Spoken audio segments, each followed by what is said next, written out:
வணக்கம், welcome to Annie's kitchen. இன்றைக்கி நம்ம வடகம் மாவு நம்ம எப்படி ப்ரிப்பேர் பண்ணுறதுன்னு பார்க்க போகிறோம். ஆச்சு வெயில் காலம்லாம் ஆரம்பிச்சாச்சு. இனிமேல் வத்தல் வைக்கிற சீசன் ஆரம்பிச்சிடும். இப்போ ஆஃபீஸ் போகிறவங்க எல்லாருமே மொத்தமாக 1 கிலோ 2 கிலோ போட்டு அரைச்சி அதை வெயிலில் வச்சு பெரிய ப்ராசஸாக இருக்கும். இது மாதிரி கொஞ்சமாக பண்ணி வீட்டு வாசல்லையோ இல்லை பால்கனிலையோ நல்ல வெயில் வர இடத்துல டெய்லி கொஞ்சம் கொஞ்சம் பண்ணி ஆஃபீஸ் போகிறதுக்கு முன்னாடி ஒரு ½ அன் ஹவர் ஸ்பெண்ட் பண்ணிங்கன்னா கொஞ்சம் கொஞ்சமாக ஒரு 10 நாள் வச்சிங்கன்னா கூட ஒரு பாக்ஸ் ஃபுல்லாக உங்களுக்கு அந்த இயருக்கு ஃபுல்லாக வத்தல் கிடச்சிரும். எப்படி பண்ணுறதுன்னு பார்க்கலாம்.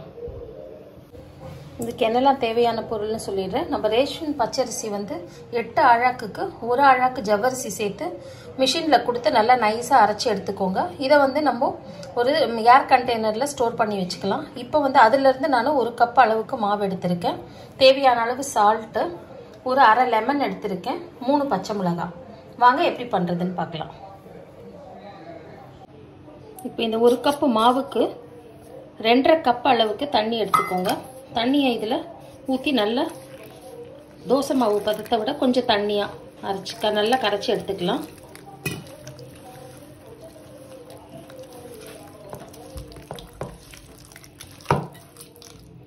ஒரு கப் மாவுக்கு 2.5 கப்பு தண்ணி கரெக்டாக இருக்கும்.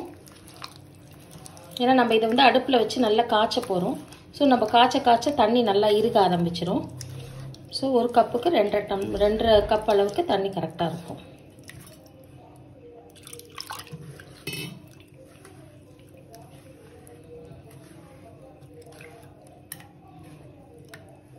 பாருங்க, இந்த அளவுக்கு தண்ணியாக இருக்கணும் மாவு.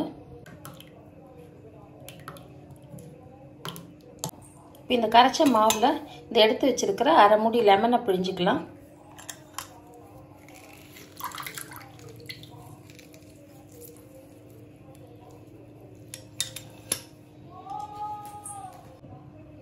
அது கூட தேவையான அளவு சால்ட் போட்டுக்கலாம். சால்ட் கொஞ்சம் பார்த்து போட்டுக்கோங்க. ஏன்னா வத்தல் காய அதில் ஆட்டோமேட்டிக்காக சால்ட் ஏற ஆரம்பிச்சிடும்.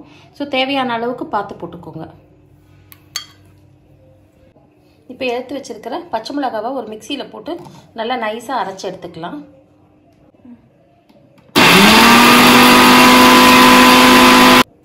கொஞ்சமாக தண்ணி ஊற்றி நல்லா நைஸ் பேஸ்ட்டாக அரைச்சிக்கோங்க. இப்போ அரைச்ச இந்த பச்சை மிளகாய் பேஸ்ட்டை நம்ம இந்த மாவோட மிக்ஸ் பண்ணிக்கலாம். இப்போ இதை நல்லா கை வச்சு நல்லா கலக்கி எடுத்துக்கோங்க. இப்போ இதை அடுப்பில் வச்சு நல்லா காய்ச்சணும். வாங்க எப்படி பண்ணுறதுன்னு பார்க்கலாம். ஒரு கடாய் எடுத்து அடுப்பில் வச்சுட்டு 1 ஸ்பூன் தேங்காய் எண்ணெய் ஊற்றிக்கலாம்.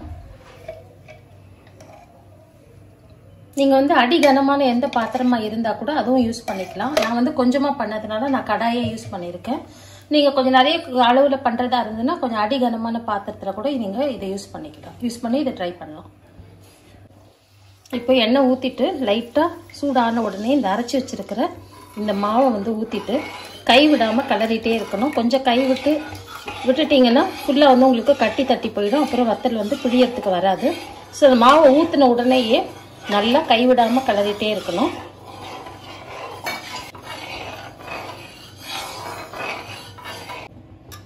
அடுப்பை இப்போது சிம்மில் வச்சுக்கோங்க. இறுக ஆரம்பிச்சிருச்சு.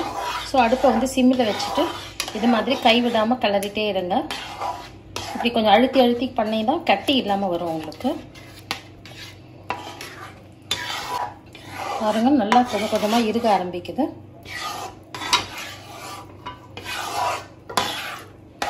அடுப்பை சிம்லேயே வச்சு பண்ணுங்க. பெருசாக வச்சிங்கன்னா பெருசாக வச்சிங்கன்னா அடி பிடிக்க ஆரம்பிச்சிடும். ஸோ அடுப்பை சிம்மில் வச்சு மெதுவாக கைவிடாமல் கிளறிட்டே இருங்க. மாவு இந்த அளவு கெட்டியானதுக்கப்புறமா ஒரு மூடி போட்டு இதை மூடி சிம்லேயே வச்சுட்டு அப்பப்போ திறந்து பார்த்து கிளறி விட்டுட்டே இருங்க. ஒரு 2 நிமிஷத்துக்கு ஒரு தடவை இந்த மூடியை எடுத்துட்டு நல்லா கிளறி திருப்பி மூடி வைங்க. ஒரு 5 மினிட்ஸ் இந்த ப்ராசஸ் பண்ணிகிட்டே இருங்க. நல்லா இறுகி கையில் ஒட்டாத பதத்துக்கு வரணும். அது வரைக்கும் பண்ணணும்.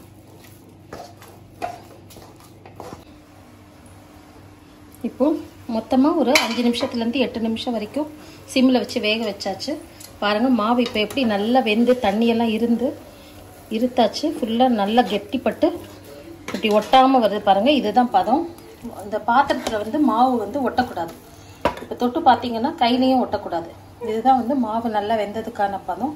இப்போ நம்ம அடுப்பு ஆஃப் பண்ணிடலாம்.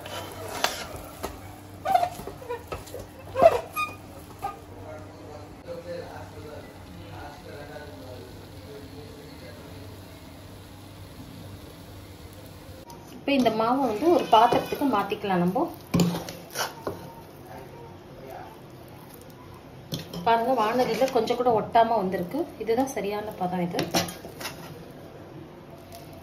1 கப் அளவுக்கு மாவு எடுத்தோம்னா ஒரு கிண்ணம் ஃபுல்லாக நல்லா வேக வச்ச மாவு கிடச்சிருச்சு. நம்ம இதை வத்தலுக்கு எப்படி பிழியறதுன்னு காட்டுறேன்.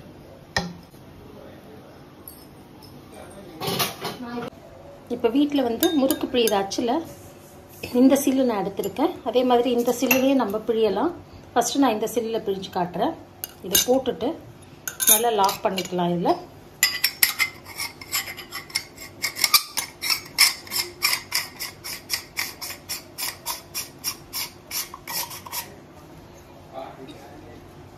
இப்போ மாவு பார்த்தீங்கன்னா நல்லா கை பொறுக்கிற அளவு ஆறிடுச்சு. இப்போ இந்த மாவை வந்து எடுத்து இந்த அச்சில் போட்டுக்கலாம்.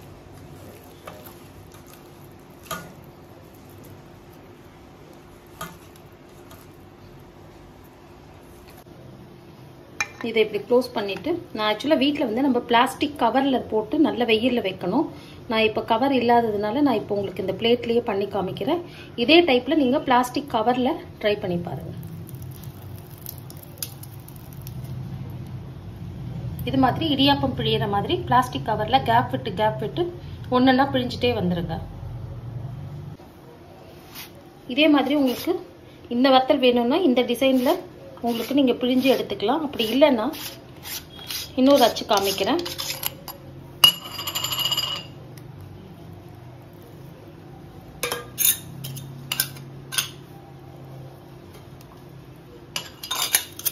இந்த அச்சு போட்டிங்கன்னா நீங்கள் இது மாதிரி இடியாப்பம் மாதிரி பிழிய முடியாது. நீல வாக்கில் பிழியணும்.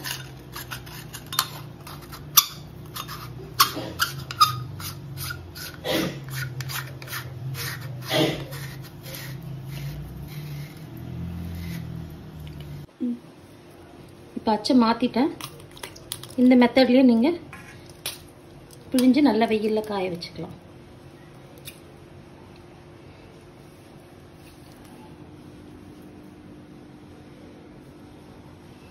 இந்த மாதிரி நீளமாக பிழியும் போது உங்களுக்கு காய துண்டு துண்டாக உடைய ஆரம்பிச்சிடும். ஸோ இந்தந்த சைஸ்க்கு உங்களுக்கு நீளமான வத்தல் கிடைக்கும். இதையே வந்து நீங்கள் ரவுண்டாக வேணும்னாலும் நீங்கள் ரவுண்டாக கூட பிழிஞ்சிக்கலாம். இந்த மாதிரி பிழிஞ்சு கூட நீங்கள் வெயிலில் வச்சு நல்லா காஞ்சதுக்கு அப்புறமா 2 to 3 days நல்ல வெயிலில் காய வைங்க. அப்புறமா எடுத்து ஸ்டோர் பண்ணி பொரிச்சிக்கலாம். அவ்வளோதாங்க, ரொம்ப ஈஸியாக வத்தல் எப்படி பண்ணுறதுன்னு பார்த்தோம். இதே மாதிரி கொஞ்சம் கொஞ்சமாக ஒரு நாளைக்கு ஒரு 2 கப் அளவுக்கு நீங்கள் டெய்லி பண்ணி ஒரு 10 days பண்ணிங்கன்னா கூட உங்களுக்கு ஓரளவுக்கு கணிசமான அளவுக்கு உங்களுக்கு வத்தல் வந்துடும். இந்த இயர் ஃபுல்லாக யூஸ் பண்ணிக்கலாம். இந்த வீடியோ பிடிச்சிருந்தா லைக் பண்ணுங்கள், சப்ஸ்கிரைப் பண்ணுங்கள், ஃபார்வர்ட் பண்ணிவிட்டு லைக் பட்டனையும் அமைக்கிக்கோங்க. தேங்க்யூ.